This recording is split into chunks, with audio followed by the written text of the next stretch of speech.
मैं हरिद्वार से आई हूँ, भाजपा से मंडल अध्यक्ष हूँ। ऐसी भाजपा को, ऐसी गंदी भाजपा को जिसने आज हमें रुला दिया। हमारी थू है, सच में थू है तेरी सरकार पे। धामी रेप करता है, उसको तुम्हारी सरकार बचा रही है और उसको सजा नहीं दे पा रही है, तो थू है। ये देखिएगा, बल इस वक्त तैनात किया गया और कई तरह के बैरिकेड लगाए गए थे। लास्ट बैरिकेड है जहां पर हम खड़े हुए हैं। 2 बैरिकेड से लोग आगे बढ़ गए हैं। जनता के अंदर एक आक्रोश देखा जा रहा है। आप देखिएगा तस्वीरें। भारत में उठ चुकी है भाजपा के खिलाफ जबरदस्त लहर। भाजपा सदस्य ही पार्टी और मोदी पर थूकते हुए आए नजर। भाजपा मुख्यमंत्री को गद्दी से हटाने की करी बात, सीएम आवास का किया घेराव, देश भर में भारी प्रदर्शन। जी हां दोस्तों, आज की ये सारी हेडलाइंस है जिन्होंने सबको अपनी ओर खींच लिया है। इस वक्त भारत में जगह जगह, खासकर उत्तराखंड में ताबड़तोड़ तरीके से विरोध प्रदर्शन हो रहे हैं। पुष्कर सिंह धामी के खिलाफ, उनकी सरकार के खिलाफ आवाज उठाई जा रही है। भारतीय जनता पार्टी के खिलाफ आवाज उठाई जा रही है। और दोस्तों, मुद्दा है अंकिता भंडारी का रेप और हत्याकांड। तो कैसे भाजपा के ही सदस्य, तमाम महिलाएं, उत्तराखंड के सभी लोग भारतीय जनता पार्टी पर थूक रहे हैं बाकायदा। वीडियो में आपको मैं विस्तार से दिखाऊंगी और बताऊंगी भी कि पूरा मामला क्या है। इसलिए आप दोस्तों हमारे साथ अंत तक जरूर बने रहिएगा। नमस्कार, आदाब, आप देख रहे हैं खबर अड्डा और मैं हूं आपके साथ सुम्बुली राम। दोस्तों, वीडियो शुरू करने से पहले एक छोटी सी अपील। आप हमारी आजाद पत्रकारिता को पसंद करते हैं और चाहते हैं कि हम ऐसे ही सत्ता से सवाल करते रहें, गोदी मीडिया का सच आपको बताते रहें, तो हमें आपसे आर्थिक सपोर्ट की जरूरत है।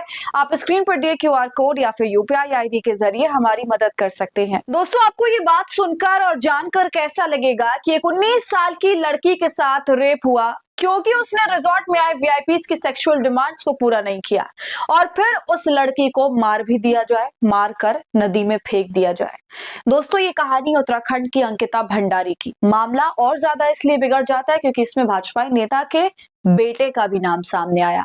अंकिता भंडारी हत्याकांड एक बार फिर उत्तराखंड की राजनीति के केंद्र में है।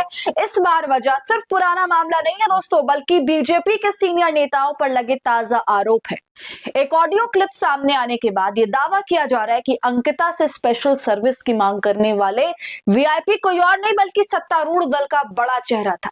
इन आरोपों के बाद राज्य के पुष्कर सिंह धामी सरकार पर कार्रवाई का दबाव तेजी से बढ़ रहा है। और आपको याद दिला दूं कि ये मामला 2022 का है, मगर नए खुलासे ने देश में तहलका मचा दिया। बिल्कुल नेपाल जैसे विरोध प्रदर्शन के नजारे हैं। जैसे नेपाल में जनता सरकार के खिलाफ थी, वैसे यहाँ भी भाजपा के खिलाफ हर कोई बोल रहा है। यहाँ तक कि भाजपा की सदस्य महिला खुद अपनी पार्टी पर थूक रही ऑन कैमरा। दोस्तों, विपक्ष से लेकर आवाम जनता तक सरकार से कार्रवाई की मांग कर रही है। इसी के साथ आपको मैं ये भी बता दूं कि लगातार विपक्ष के साथ साथ आम जनता सड़क पर उतर के अंकिता हत्याकांड के मामले में CBI जांच के लिए विरोध प्रदर्शन कर रहे हैं। CBI जांच की मांग कर रहे हैं। उत्तराखंड हो, देहरादून हो या फिर दिल्ली का जंतर मंतर, हर जगह अंकिता के लिए विरोध प्रदर्शन किया जा रहा है, उसको इंसाफ दिलवाने के लिए। हालांकि इस मामले में 3 आरोपी दोस्तों उम्र कैद की सजा काट रहे हैं जेल के अंदर, मगर जो नया खुलासा हुआ है उसने मामले में अब नए पन्ने जोड़ दिए। वहीं कल अंकिता हत्याकांड की CBI जांच की मांग को लेकर उत्तराखंड की क्रांति दल यानी UKD के कार्यकर्ताओं ने पिरुमदारा क्षेत्र से प्रदर्शन किया। इस दौरान कार्यकर्ताओं ने प्रदेश सरकार के खिलाफ नारेबाजी करते हुए सरकार का दोस्तों पुतला भी फूका। लोगों ने आरोप लगाया कि प्रदेश सरकार शुरू से ही VIP आरोपियों को बचाने का प्रयास कर रही है। UKD कार्यकर्ताओं ने कहा कि अंकिता के रिसोर्ट स्थित कमरे को बुलडोजर से तोड़कर महत्वपूर्ण सबूत नष्ट कर दिए गए। उन्होंने ये भी आरोप लगाया कि सरकार अब जनता से सबूत मांग रही है, जबकि उत्तराखंड की जनता स्वयं न्याय की मांग को लेकर सड़कों पर है। और दोस्तों, नए साल के शुरू होते ही उसके पहले दिन से ही उत्तराखंड में कैंडल मार्च जो है निकाले जा रहे हैं। और अब सबसे पहले आप देखिए कैसे महिलाएं जो है भाजपा और उसके मुख्यमंत्री धामी पर थूक रही हैं। मैं हरिद्वार से आई हूँ, भाजपा से मंडल अध्यक्ष हूँ। ऐसी भाजपा को, ऐसी गंदी भाजपा को जिसने आज हमें रुला दिया। हमारी पहाड़ की बेटी, 19 साल की बेटी के साथ ऐसा बलात्कार किया और फिर उसे धक्का दे दिया। मगर इन दरिंदों को पता नहीं था कि पहाड़ की देवी देवता भी होते हैं। वो ही बन के निकली है, नहीं तो 3 साल का मुद्दा कोई नहीं निकाल सकता। धामी, अगर तू सर्विस गट्टू को लेके आ, सर्विस हम देंगे उसे। थू देखा आपने दोस्तों, ये महिला भाजपा की मंडल अध्यक्ष हैं और भाजपा को गंदा बता रही हैं, बाकायदा थूक रही हैं। अंत में वो पुष्कर सिंह धामी को बद्दुआएं भी देती हैं। तो दोस्तों, ये वाकई समझने वाली बात है कि किस तरह अंकिता का रेप हुआ, उसे मार दिया गया क्योंकि उसने वो करने से मना कर दिया जिसकी जिद ये दरिंदे कर रहे थे।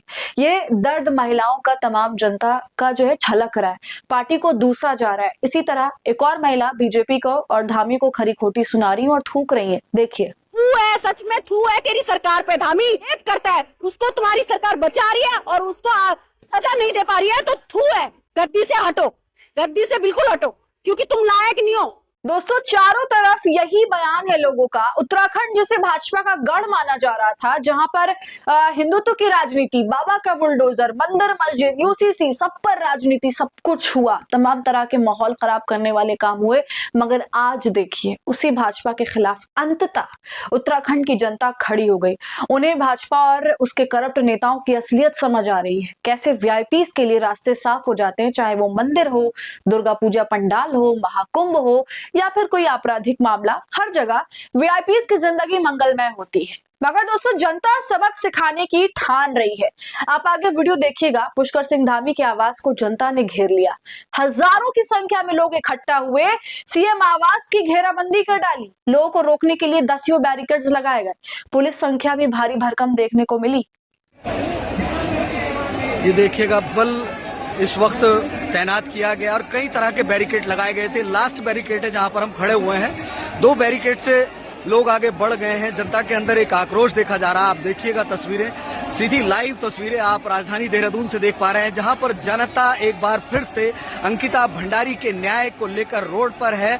और आज एक आह्वान किया गया था, समस्त उत्तराखंड की जनता राजधानी देहरादून में पहुंची और ये कहा जा रहा था कि मुख्यमंत्री आवास कूच किया जाएगा। हालांकि भारी पुलिस बल यहां पर तैनात किया गया, लेकिन लोग ज्यादा होने के कारण ये देखिएगा किसी भी तरह से पब्लिक संभल नहीं पा रही है। लेकिन जो पुलिस बल है काफी भारी संख्या में यहाँ पर पहुंचे हुए हैं। लोगों को नियंत्रित करने का प्रयास किया जा रहा है, समझाया जा रहा है, लेकिन आप देखिएगा लोग लगातार इस तरफ ही बढ़ते हुए नजर आ रहे हैं। तो देखा आपने ये वीडियो दोस्तों, मुख्यमंत्री आवास तक पहुंचाने की तैयारी आम जनता ने पहले ही कर दी थी। इसका ऐलान भी कर दिया था और सरकार को डर सता रहा था कि कहीं जनता सच में न पहुंच जाए, और वही हो गया। हजारों की तादाद में लोग पुष्कर सिंह धामी के घर के आगे खड़े हो गए। दोस्तों, इस प्रदर्शन में अंकिता का परिवार, उत्तराखंड महिला मंच जैसे नागरिक संगठन और कई राजनीतिक दल भी शामिल हुए। सीपीआई-एमएल लिबरेशन ने भी देहरादून चलो आंदोलन में भी भागीदारी करी। प्रदर्शनकारियों की मुख्य मांग है कि पूरे मामले की सीबीआई जांच कराई जाए और किस वीआईपी को सरकार बचा रही है इसका नाम उजागर किया जाए और वीआईपी एंगल की निष्पक्ष जांच हो। आपको बता दूं कि पूर्व बीजेपी विधायक सुरेश राठौर की पत्नी उर्मिला सनावर का दावा है, उन्होंने कहा कि अंकिता से यौन संबंध की मांग करने वाला वीआईपी एक सीनियर नेता था जिसे गट्टू कहा जाता है। सनावर ने एक ऑडियो क्लिप जारी की जिसमें कथित तौर पर राठौर उस वीआईपी की पहचान बीजेपी के राष्ट्रीय महासचिव दुष्यंत गौतम और एक अन्य वरिष्ठ नेता के रूप में करते हुए सुनाई देते हैं। मगर दोस्तों, अब एक नया बहाना सबको मिल गया है कि जो भी आवाज है वो तो एआई है, हमारा इससे कोई लेना देना नहीं। तो आगे देखना है कि इस पूरे मामले में क्या होता है, अंकिता को इंसाफ मिलता है कि नहीं। आपकी इस पर क्या राय है, आप हमें कमेंट कर अपनी राय जरूर बताइए। वीडियो को लाइक और शेयर कर लें। खबर अड्डा को यूट्यूब पर सब्सक्राइब करें।